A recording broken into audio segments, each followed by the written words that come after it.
Assalamualaikum warahmatullahi wabarakatuh. Selamat datang di program yang ditunggu-tunggu, Asyik Show. Asyik banget. Dengan saya Farin Ulia dan tetap bersama dengan saya di program kesayangan kita, Asyik Show. Asyik banget. Hai sahabat Asyik, gimana nih kabarnya hari ini? Aku yakin kalian semua baik-baik saja. Nah, kali ini kita bakal datangin narasumber-narasumber kece yang gak cuma kompeten, tapi juga punya cerita yang bikin kita mikir, tertawa, bakal terinspirasi sekaligus. Oke Sobat Asyik, di episode kali ini kita mengangkat tema yaitu Muda Berjiwa Sosial dan Politik. Biar gak lama-lama dan gak bikin penasaran, langsung saja kita sambut narasumber kita, Bapak Muhla Sumaidi.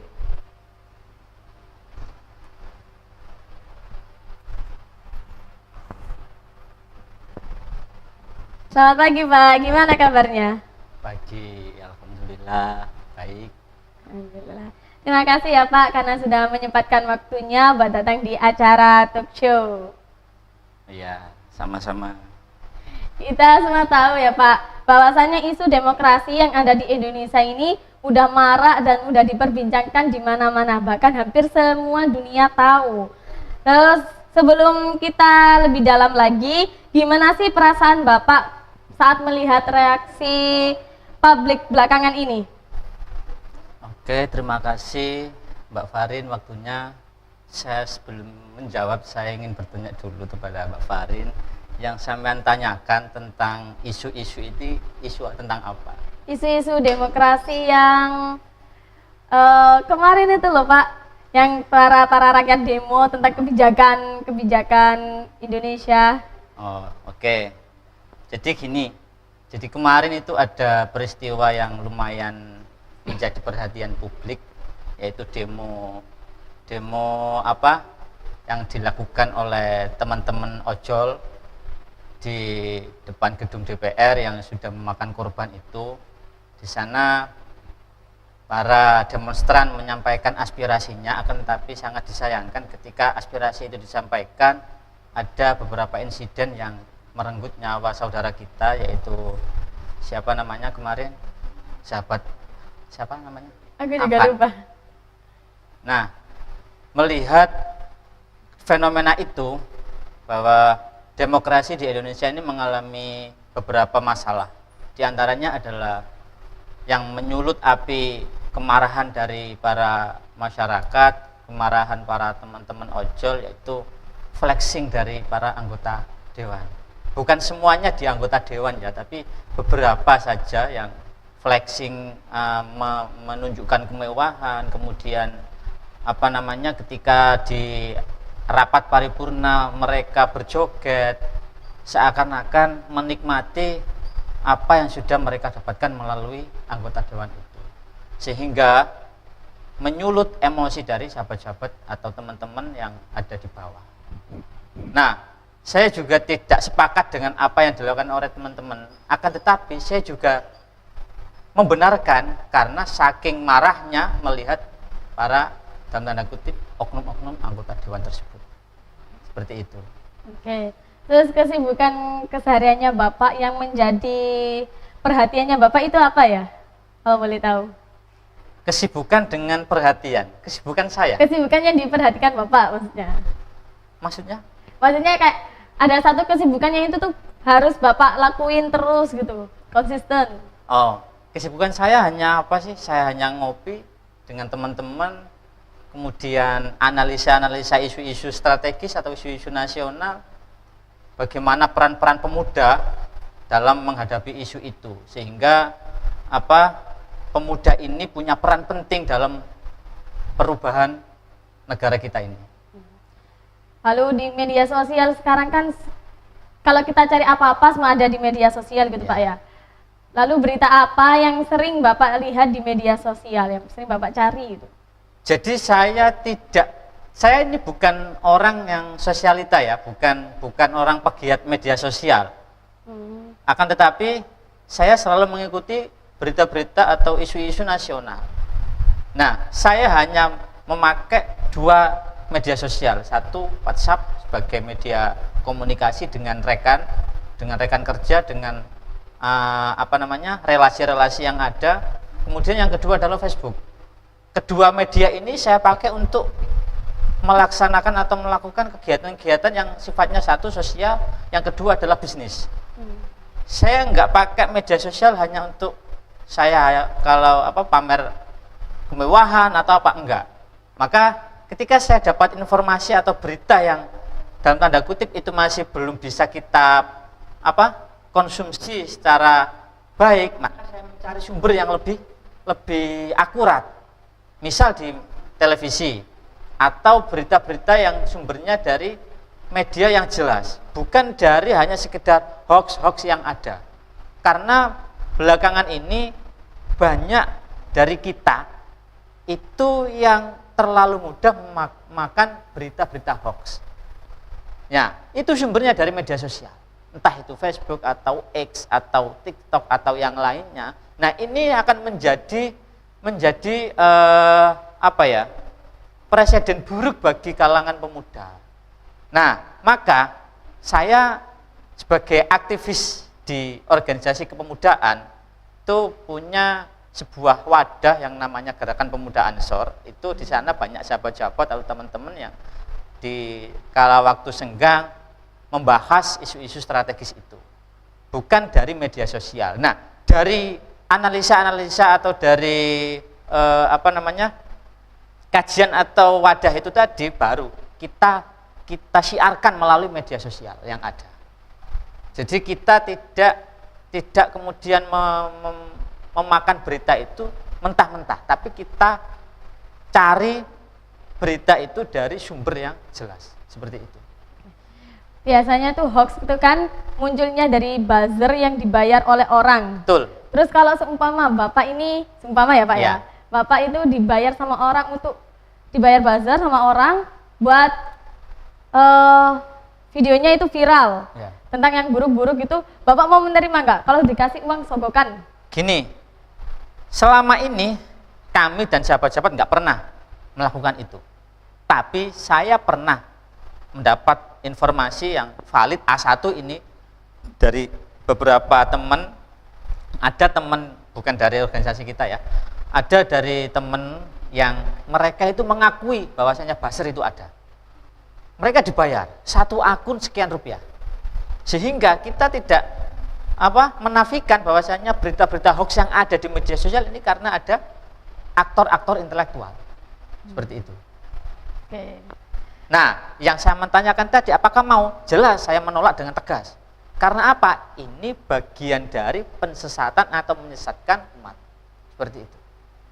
Berarti meskipun dikasih uang berapapun, Bapak tetap keyakinannya Bapak tetap satu, tidak mau. Tetap satu, tidak mau. Oke, terima kasih guys karena sudah menonton di segmen 1. Di segmen 1 ini kita telah usai. Saatnya kita pindah ke segmen kedua. Jangan kemana-mana, tetap bersama kami di program kesayangan kita, Asyik Show. Asik banget.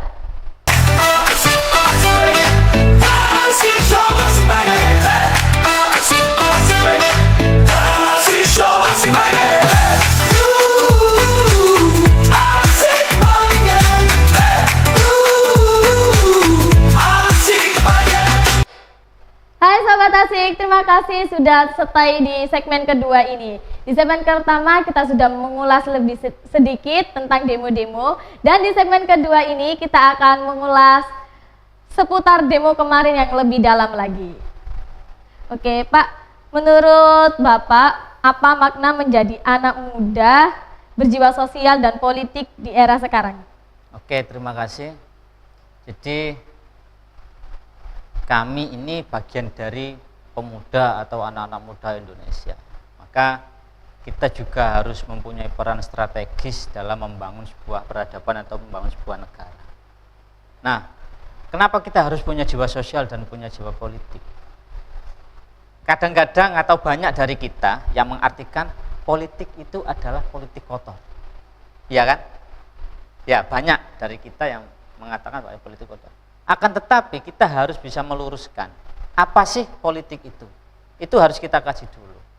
Nah, politik itu adalah sebuah upaya untuk mencapai sebuah tujuan. Kita sekolah ini juga bagian dari politik. Ini harus kita garis bawahi. Jadi politik itu jangan kemudian kita menuju ke gedung DPR, kita menuju ke partai politik, jangan. Tapi politik ini harus kita kaji dulu, politik itu apa. Maka kita sebagai warga negara itu harus berpolitik. Tergantung bagaimana kita berpolitiknya itu lewat jalan apa.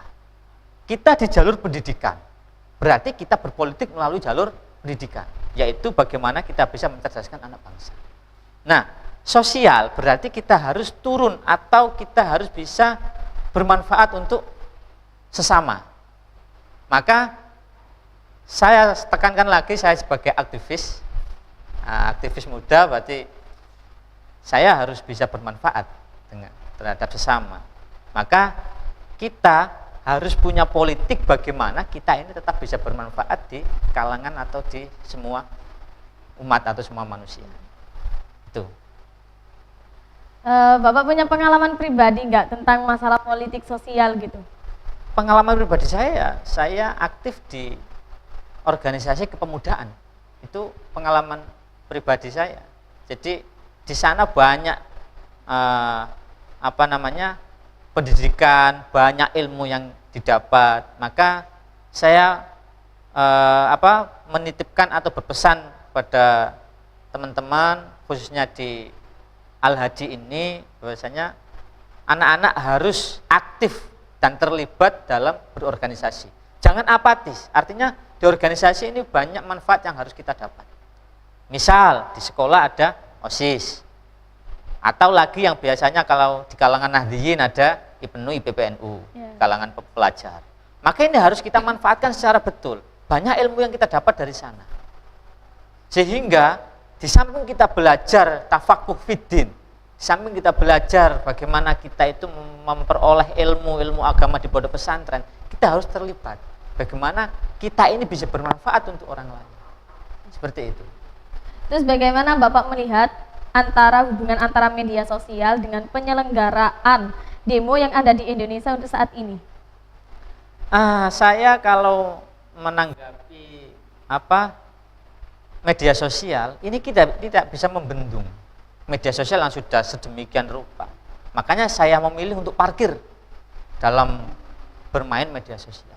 Saya cukup untuk tadi yang sudah saya sampaikan di segmen pertama tadi, saya menggunakan hanya untuk bisnis dan hanya untuk relasi itu tadi. Maka kita sebagai pemuda, sebagai pelajar, sebagai penerus bangsa ini harus pandai-pandai bermain media sosial. Bagaimana kita bisa memanfaatkan media sosial itu? Satu, kita hari ini sudah memasuki era 5.0 ya. Jadi semua itu melalui digitalisasi yang ada. Jadi misal kita ingin memulai bisnis, kita sekarang tidak repot kok kalau memang mau punya maksud atau punya keinginan untuk berbisnis, kita bisa memanfaatkan media sosial itu. Nah, tadi yang Saman sebut atau Mbak Farin sebut di depan tadi, bahwasanya ada buzzer-buzzer. Nah, itu bagian dari mereka bekerja. Ya, benar. Nah, maka kita harus mengambil sisi positifnya. Kita harus menjadi buzzer-buzzer positif. Kita manfaatkan itu sebagai media bisnis. Yang kedua, media dakwah. Banyak pondok-pondok pesantren, banyak-banyak sekolah, banyak-banyak organisasi yang sudah memakai itu. Bahkan di organisasi saya sendiri, itu harus memakai media sosial sebagai media dakwah untuk menyebarkan ajaran Islam Ahlussunnah wal Jamaah Nahdliyah. Sehingga nanti bahwasanya Islam yang ada di Indonesia ini bisa dipahami oleh kalangan umum. Karena mereka-mereka yang di luar sana banyak menggunakan media sosial itu untuk menyebarkan hoax-hoax tadi, yaitu melalui buzzer-buzzernya yang sudah dibangun. Seperti itu. Oke, terus ada nggak perbedaan di demo di era sekarang sama aksi-aksi demo di era zaman dulu sebelum adanya media sosial? Pasti ada dong. Pasti ada. Adanya apa? Perbedaan dulu ketika demo itu memang media sudah ada, tapi bukan seribet ini dan serumbuk ini. Jadi dulu ada media cetak mungkin melalui koran. Yeah. Mungkin Saman belum tahu koran itu seperti apa, belum tahu lah, belum lahir mungkin ya. Jadi dulu mungkin dimuat di koran. Jadi tahu berita mungkin dari media cetak. Baru nanti ada televisi atau radio. Nah, terlepas dari kepentingan dari demo itu, sebenarnya 11-12 dari dulu sampai sekarang, bahwasanya ada aktor-aktor intelektual di belakang demo itu. Jadi untuk menyampaikan aspirasi itu banyak caranya, diantaranya memakai demo. Tapi saya sendiri lebih suka menyampaikan aspirasi dengan cara yang lain. Itu kalau menurut saya. Aksi yang lain itu seperti apa ya Pak? Ya kita melakukan hal-hal yang positif dong untuk memprotes atau menyampaikan aspirasi. Misal kita mengakses orang-orang yang punya kebijakan. Kita sampaikan aspirasi ini kepada, misal ada anggota dewan, kita sampaikan kepada mereka. Tapi bukan berarti demo itu tidak penting. Tetap menjadi bagian dari penyampaian aspirasi. Penting juga.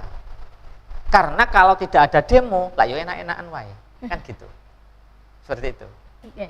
Lalu dengan adanya demo yang dilakukan banyak orang di Indonesia ini, apakah dapat membuat perubahan kebijakan atau tidak sama sekali? Pasti ada. Pasti ada. Ingat dulu ketika zaman Presiden ke-6 kalau nggak salah, eranya Pak SBY, itu mau ada kebijakan kenaikan bahan bakar minyak atau BBM. Waktu itu demo besar-besaran untuk menggagalkan atau melakukan kaji ulang tentang kebijakan itu. Akhirnya waktu itu kenaikan BBM akan dikaji ulang. Dan masih ada banyak demo-demo yang lain untuk menyampaikan aspirasi yang didengar oleh pemangku kebijakan itu. Seperti itu. Ya. Oke guys, saatnya kita beralih ke segmen ketiga. Dan jangan kemana-mana, tetap bersama kami di program Asyik Show. Asik banget.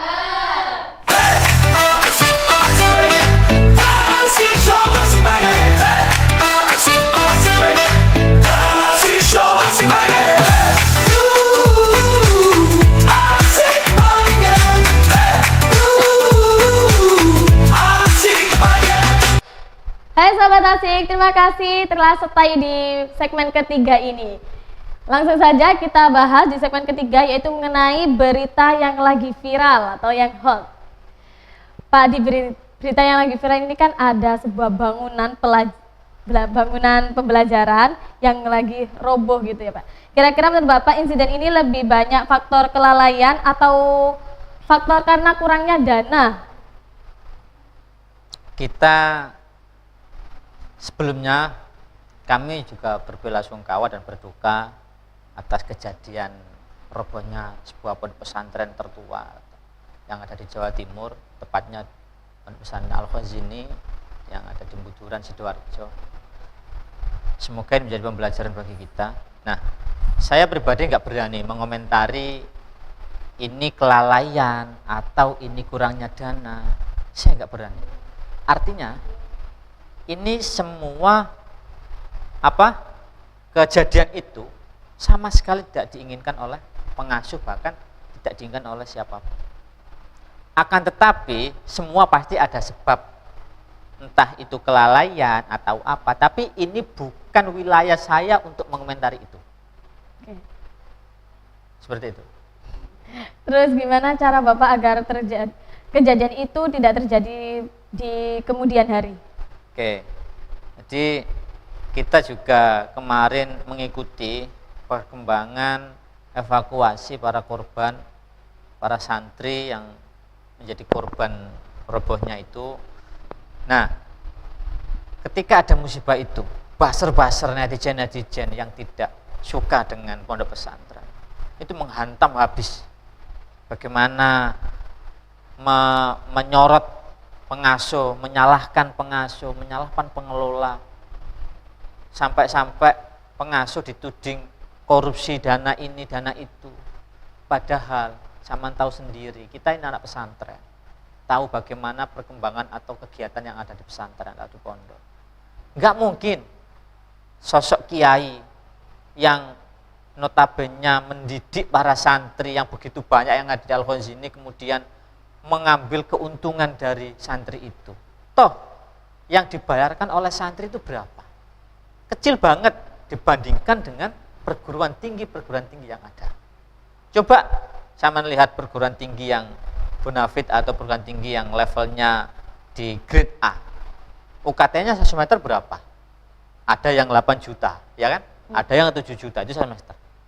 Itu belum biaya hidupnya. Belum biaya yang lainnya. Coba di pondok pesantren, sampai 1 bulan berapa? Saya tanya. Hampir 400, 500. 400 ribu. Ini buat ngopi 2 hari habis. Dari mana kiai kemudian dikatakan korupsi atau memanfaatkan itu? Saya sebagai santri memang menangis di hati saya ketika melihat berita itu. Jadi ini sudah ada musibah, malah dihantam habis oleh para netizen. Akan tetapi karena niat seorang kiai yang tulus mendidik santri yang sedemikian rupa, kemudian ada musibah itu, Allah pasti memberikan hikmah yang luar biasa di balik semua itu tadi. Terus Ya. di sisi lain ini kan ada berita-berita baru nih Pak, yang tentang stasiun televisi yang lagi marak-maraknya tentang pemboikotan. Ya. Nah, itu apakah ada hubungan antara isu runtuhnya bangunan pesantren dan narasi yang dibangun media televisi tersebut terhadap media pesantren secara umum? Oke, semua itu tadi sudah disampaikan bahwasanya semua pasti ada aktor intelektual. Nah, karena insiden yang ada di Al-Khazini, kemudian kiai atau pengasuh itu diterpa fitnah yang luar biasa, maka isu ini malah diperbesar, bukan malah direda, tapi malah diperbesar dengan salah satu stasiun televisi yang dalam tanda kutip keterlaluan, narasinya yang keterlaluan. Saya sebenarnya belum tahu, saya dikasih tahu ini ada pemboikotan Trans 7 ini, ada apa ini? Nah, karena saya kan bukan pegiat sosial ya, bukan media sosial ya. Kemudian saya cari tahu berita itu. Oh, ternyata narasinya kurang ajar. Artinya ada narasi di situ yang seakan-akan santri ini menjadi budak dari kiai. Iya benar. Ya pasti ini ada kaitannya dengan insiden itu pasti. Karena melihat perkembangan pesantren yang ada di Indonesia ini luar biasa. Diakui atau tidak, adanya negara, adanya kemerdekaan Republik Indonesia ini ada peran penting dari pondok pesantren. Maka kita peringati hari kemarin ya, 22 Oktober kita peringati sebagai Hari Santri. Ini adalah sebuah implementasi dari pemerintah yang merasa berterima kasih atas jasa-jasa pesantren. Kala itu Hadratus Syekh Rois Am atau Rois Akbar Nahdlatul Ulama, yaitu Hadratus Syekh Haji Hasyim Asy'ari, menyerukan yang namanya resolusi jihad. Ini karena kemerdekaan waktu itu akan dirampas kembali oleh sekutu yang ada di Surabaya. Maka kemarin tahun 2017 ketika Panglima TNI Jenderal Gatot Nurmantio mengatakan bahasanya dulu yang merobek bendera Belanda merah, putih, kemudian yang bawah biru. Ini yang merobek adalah seorang santri. Bendera itu di mana? Coba. Di atas bangunan sekutu. Ya, itu namanya dulu, sekarang kalau nggak salah itu Hotel Majapahit kalau nggak salah. Jadi dulu itu namanya Hotel Yamato. Hotel Yamato, di sana seorang santri dengan berani menyobek bendera Belanda, disobek birunya menjadi bendera merah putih. Nah, resolusi jihad itu sekian lama sampai tahun 2015 baru disahkan atau dikeluarkan oleh Presiden ke-7 yaitu Insinyur Joko Widodo melalui keputusan Presiden nomor 22 tahun 2015 bahwasanya setiap tanggal 22 Oktober diperingati sebagai Hari Santri Nasional. Seperti itu. Jadi itu awal mula adanya Hari Santri Pak ya? Iya. Nah ini karena ini tadi yang Mbak Farin katakan bahwasanya stasiun televisi tadi, ini saya sambung karena tadi kita melebar ke Hari Santri bahwasanya saya sepakat dengan boykot. Karena apa? Ada beberapa teman yang nggak sepakat, oke. Tapi saya sepakat Karena ini bentuk sebuah pembelajaran bahwasanya sebelum konten itu menjadi konsumsi publik harusnya melalui beberapa sensor. Sensor itu menjadi penting karena ini layak nggak dikonsumsi oleh publik. Apalagi ini menyangkut kehidupan yang ada di pondok pesantren. Saya merasa marah, saya merasa sakit hati ketika kita sebagai santri dikatakan kita ini adalah budak dari kiai. Padahal diakui atau tidak, sama ini seorang santri kan, pernah nggak diperbudak oleh kiai? Nggak pernah. Nah, sama sekali nggak pernah. Nggak pernah.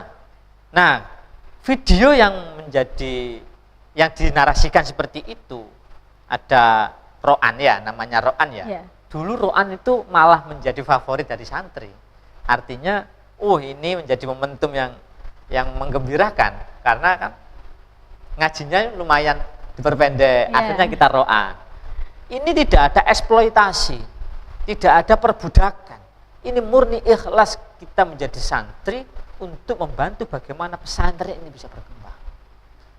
Kemudian narasinya saya lanjut bahwasanya di situ kiai mendapatkan amplop, kiai memakai mobil mewah. Nah itu kebetulan yang disorot adalah Kiai Anwar Mansur, yaitu pengasuh Pondok Pesantren Lirboyo yang alimnya luar biasa, yang hidupnya hanya dihabiskan untuk ngaji. Kita sebagai seorang santri yang sudah banyak kita dapat dari para kiai, ngaji diulang, kita diajar ngaji, kita diajar baca Al-Fatihah, kita diajar baca Al-Quran. Sudah seyogianya kita sebagai santri, kita punya rezeki yang lebih, kita berikan kepada kiai kita. Apa salahnya di sana? Nah ini dinarasikan yang miring oleh salah satu stasiun televisi itu. Maka jangan salahkan kita santri-santri turun ke jalan menyampaikan aspirasi itu. Karena yang narasinya sudah keterlaluan. Artinya kiai itu nggak pernah minta kepada santri, nggak pernah. Bahkan ini saya tahu apa saya sendiri itu ketika anak-anak mau ngaji, itu ngajinya malah dikasih kitab. Bukan santrinya yang beli kitab, tapi kiainya yang beli kitab untuk membelikan santrinya. Seperti itu. Itu secara cuma-cuma, Pak? Cuma-cuma. Berarti langsung dikasih, nggak pakai pendaftaran? Nggak ada, bahkan nggak ada biaya. Keren. Itu salah satu pondok. Nah, kalau sama tadi 1 bulan 400.000 itu buat apa? Kalau dibandingkan dengan ilmu yang kita dapat dari pesantren, yang menjadi modal untuk menjalani hidup yang luar biasa ini, yang serumit ini, hidup hari ini kan nggak karu-karuan, media sosial nggak karu-karuan. Bisakah ketika kita membendung media sosial yang kayak gitu, kemudian kita nggak punya ilmu, kita nggak punya pondasi agama, apa yang kita lakukan? Wong singka orang yang sudah pernah ngaji, orang yang sudah banyak diajarkan ilmu agama, kadang-kadang aja masih melakukan kesalahan, apalagi nggak pernah mondok, apalagi nggak pernah ngaji, kan seperti itu. Apalagi sekarang, lagi-lagi media sosial. Ini sekarang itu banyak aplikasi yang dalam tanda kutip merusak generasi bangsa. Mulai dari judol ya, ada judol. Ini sudah luar biasa maraknya di Indonesia. Banyak teman saya yang terjangkit itu banyak judol. Belum lagi aplikasi-aplikasi yang lain yang di kalangan wanita-wanita yang dalam tanda kutip mohon maaf ya, memanfaatkan itu untuk mencari uang tapi caranya yang salah. Kan banyak aplikasi itu. Iya banyak. Iya kan? Dengan mudahnya mencari uang, tapi jangan seperti itu. Ini kalau nggak didasari dengan ilmu agama yang kuat, maka pasti akan goyah. Nah, karena di pondok pesantren yang luar biasa ini kemudian ada narasi-narasi kayak gitu, ya siapa yang nggak marah? Kan gitu. Terus harapan Bapak terhadap pemuda Indonesia dalam menghadapi isu-isu sosial politik itu gimana, Pak? Ini tadi sudah sampaikan di awal tadi bahwasanya kita harus punya wadah, kita harus punya organisasi yang dimana itu bisa menyampaikan atau melaksanakan kegiatan-kegiatan positif untuk tetap menjaga, untuk tetap bisa berbuat atau menjadi manfaat orang lain, bisa bermanfaat untuk orang banyak, sehingga kita tidak sempat untuk menyebar hoax, menyebar isu-isu yang enggak jelas. Sehingga kita bisa melaksanakan, misal ada kegiatan-kegiatan di IPNU atau di PBNU atau di OSIS, kita enggak sempat pegang HP, kita enggak sempat untuk memfitnah yang lain, menyebar isu, menyebar fitnah, enggak sempat. Seperti itu. Bisa diberi nasihat atau pesan terhadap pemirsa, apalagi generasi-generasi muda, agar tidak sembarangan dalam bertingkah laku, apalagi di media sosial, Pak? Ya, terima kasih. Jadi para pemuda Indonesia, khususnya di kalangan siswa Al-Hadi, bahwasanya kita harus bisa menjadi siswa, menjadi pelajar yang baik. Kita bisa menjadi orang yang baik melalui kegiatan-kegiatan yang positif. Kita juga harus bisa berpandai-pandai untuk mengelola media sosial. Kita boleh memakai media sosial apapun boleh, asal kita bisa memanfaatkannya itu dengan baik. Ada banyak manfaatnya. Satu, bisa buat bisnis. Yang kedua, bisa menambah relasi. Yang ketiga, bisa menjalin silaturahmi. Ini harus kita pegang, bahwasanya media sosial itu layaknya pisau. Pisau kalau dipakai oleh orang yang bisa memanfaatkan, manfaatnya luar biasa. Pun dengan media sosial, kalau dipegang oleh orang yang bisa memanfaatkan itu, juga luar biasa manfaatnya. Kayak gini, kita hari ini juga memanfaatkan media sosial. Acara kita ini, kita sekarang di sini, di Desa Imaan, di Kecamatan Dukun, di Kabupaten Gresik. Ketika kita tayangkan melalui media sosial, siapa yang melihat?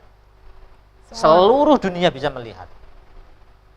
Nah, ini bisa menjadi modal kita sebagai siswa, bagaimana kita bisa membawa modal ini ke jenjang lebih tinggi. Maka saya berpesan lagi kepada para siswa, habis ini jangan selesai sampai di sini, lanjutkan. Bukan semata-mata untuk mencari ilmu. Itu tujuan pertama, mencari ilmu, kemudian mencari ridha Allah, dan yang kedua kita menambah relasi. Karena relasi itu menjadi penting. Itu aja yang bisa saya sampaikan, pesan-pesan tadi Ya. untuk anak-anak khususnya. Terima kasih ya Pak Ya. atas ilmunya, dan terima kasih sudah menyempatkan waktunya berdatang di program ini. Ya, sama-sama. Oke Sobat Asik, kita sudah di ujung acara kali ini. Jangan kemana-mana karena akan ada episode-episode yang lebih menarik lagi. Tetap bersama kami hanya di program Asyik Show. Asik banget. Saya Farid Ulia pamit undur diri. Wassalamualaikum warahmatullahi wabarakatuh. Until next time. Asik show, asik banget.